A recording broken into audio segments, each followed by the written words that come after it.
Resuming debate, reprise de débat, l'honorable député de Manicouagan.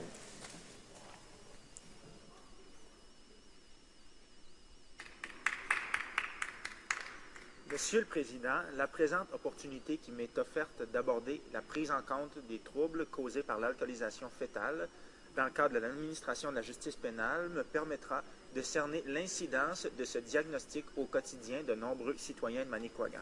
Aux fins de la présente, Monsieur le Président, considérons que les troubles liés à l'alcoolisation fœtale touchent environ 1% de la population canadienne. Les recherches indiquent que l'incidence des troubles liés à l'alcoolisation fœtale est considérablement plus élevée chez les Autochtones et dans les communautés rurales, éloignées et nordiques. En ce sens, Monsieur le Président, lorsque je fais une tournée de circonscription, je me déplace dans des endroits jusqu'au 52e parallèle et même un peu plus loin. Je crois que ma circonscription se rend jusqu'au 54e.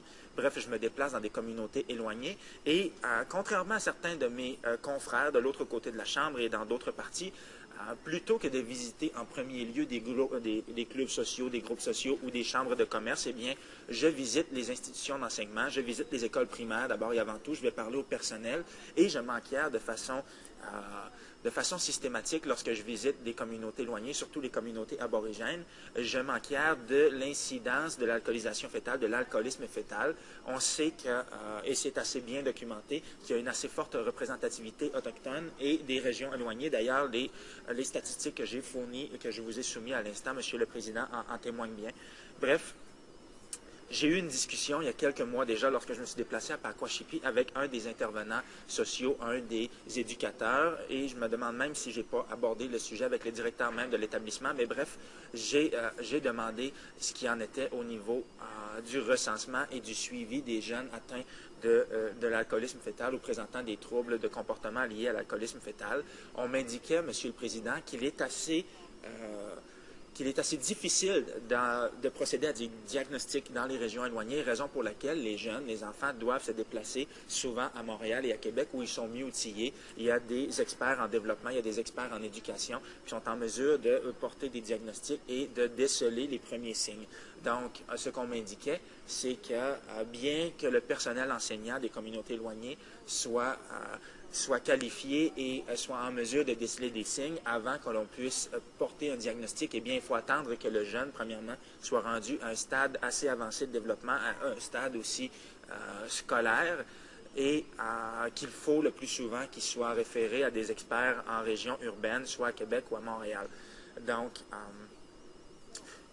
par contre, ce qui nous préoccupe aujourd'hui et l'outil qui est soumis à notre attention, Monsieur le Président, s'attarde à la situation telle que vécue par des adultes qui doivent composer avec le schème propre aux instances criminelles et pénales, donc des adultes en haut de 18 ans par la force des choses et qui n'ont pas nécessairement de diagnostic. Et ça, c'est l'élément sur lequel je vais tabler dans mon argumentaire, Monsieur le Président, qui n'ont pas été diagnostiqués, qui n'ont pas été dépistés à un âge précaire. Vous savez qu'il y a eu une certaine évolution, et ça aussi, ça a été soumis à mon attention. Il y a eu une certaine évolution des techniques mesurant et permettant de déceler les signes de troubles liés à l'alcoolisation fœtale. Et jusqu'à tout récemment, c'était assez compliqué, Monsieur le Président, raison pour laquelle les jeunes en 2014 font l'objet d'un suivi plus attentif que, disons, des adultes ou des jeunes dans les années 70. Raison pour laquelle le système de justice pénale en 2014 doit composer avec des adultes, quelquefois, qui n'ont tout simplement pas de diagnostic dans leur dossier. Il peut y avoir une mention ici et là dans un dossier médical donné, mais de façon générale, ce sont des individus qui, on le voit également, les statistiques qui ont été portées à mon attention, Monsieur le Président, c'est que le 1% de la population qui présenterait des troubles liés à l'alcoolisation fœtale est hautement représenté dans les instances criminelles à raison de 60 ou 80%, les chiffres m'échappent, mais ils sont très bien représentés dans la clientèle carcérale et dans la clientèle devant composer avec le système de justice pénale. Donc, le raisonnement est le suivant, et je vais tabler au cours de mon argumentaire, Monsieur le Président, c'est la prise en compte de cette particularité et également le dépistage et le diagnostic à un âge avancé auprès des instances criminelles. D'ailleurs, ces éléments-là ont été repris dans la motion et dans l'outil qui est soumis à notre attention aujourd'hui, Monsieur le Président. L'outil soumis à notre attention vise à établir une procédure permettant l'évaluation des personnes confrontées au système de justice pénale que l'on soupçonne d'être atteintes de troubles causés par l'alcoolisation fœtale. Ici, comme je l'indiquais, Monsieur le Président, on traite le cas d'adultes non dépistés. Maintenant, il faut comprendre que mon argumentaire est que l'outil soumis à notre attention, Monsieur le Président, s'attarde d'abord et avant tout aux représentations sur 100 ans. Ce qui est à me répéter, Monsieur le Président, je comprends que la majorité de la population, la très grande majorité de la population canadienne ne dispose pas nécessairement de toutes les connaissances liées au système de justice, raison pour laquelle j'avais élaboré un peu sur les représentations sur 100 ans. Lorsqu'un individu qui a cheminé à travers le processus lié aux instances criminelles se voit reconnaître coupable de l'infraction qui lui est reprochée, eh bien, son avocat et le procureur de la Couronne vont devoir se rencontrer à une étape ultérieure. Habituellement, lorsque la sentence est prononcée, ou plutôt lorsque le verdict de culpabilité a été prononcé à l'égard d'un individu, nous reportons, Monsieur le juge, à une étape ultérieure pour les représentations sur sentence, tout dépendant toujours de la gravité de l'infraction qui est reprochée à un individu. Mais les représentations ayant trait à l'alcoolisation fœtale, selon ma conception, et je ne pense pas errer en droit ici, les représentations vont se faire à ce stade-là, au stade des représentations sur sentence. Donc, un individu qui se verrait accusé, son avocat va faire des représentations à l'effet qu'il y a de très fortes probabilités que son client présente des troubles liés à l'alcoolisation fœtale. Et le procureur de la Couronne également va pouvoir présenter des argumentaires, va pouvoir présenter des éléments qui doivent être pris en compte selon sa propre expectative par le juge. Donc, voici le constat, Monsieur le Président. Je pense que ça va être débattu en comité. Les personnes responsables et les critiques en matière de justice vont en faire leur chou gras.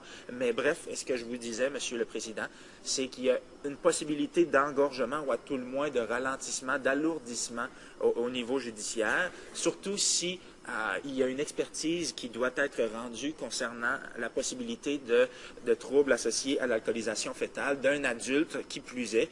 Ce qu'on m'a indiqué, Monsieur le Président, c'est que rendu au stade adulte, c'est beaucoup plus difficile d'arriver à un diagnostic précis, beaucoup plus difficile de cerner l'incidence et de cerner les occurrences dans la vie de tous les jours pour un individu qui possiblement pourrait présenter des troubles de comportement liés à l'alcoolisation fœtale. Donc, ça pourrait poser une problématique. À titre d'exemple, Monsieur le Président, moi, je faisais des dossiers en santé mentale, mais également au criminel, et souvent, je présentais des requêtes sur 672.11. C'est le jargon du milieu du Code criminel, c'est-à-dire la responsabilité criminelle au moment des actes ou, bref, la responsabilité criminelle pour troubles mentaux. C'est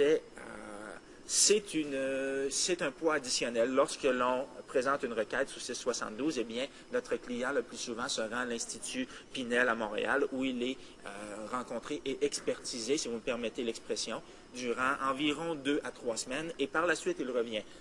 Surtout à Sept-Îles, lorsque mes clients comparaissaient dans le district judiciaire de Mingan, bien, c'était des délais indus, c'était 2 ou 3 semaines, et par la force des choses, l'expertise locale ne répondait pas nécessairement aux besoins. Donc, est-ce qu'il va y avoir le même type de processus qui va entrer en branle à partir du moment où ce que la représentation sur sentence, il y a cette occurrence-là où ces éléments-là qui sont mis de l'avant, je ne sais pas, je vous le soumets, et ça, il va falloir que ça soit débattu en comité par les gens qui sont en charge de ce portfolio-là. Ça dépasse le cadre de la présente discussion, Monsieur le Président, mais il y a un risque d'alourdissement des processus. Des mesures de prévention et d'intervention sont essentielles pour améliorer la situation. L'avancée des méthodes de dépistage employées par les professionnels de soins et d'éducation à l'enfance permettent le recensement des cas apparentés à l'alcoolisation fœtale, et ce, au stade hâtif du développement de l'individu. Comme je l'indiquais, Monsieur le Président, il est préférable de faire ça à un très bas âge.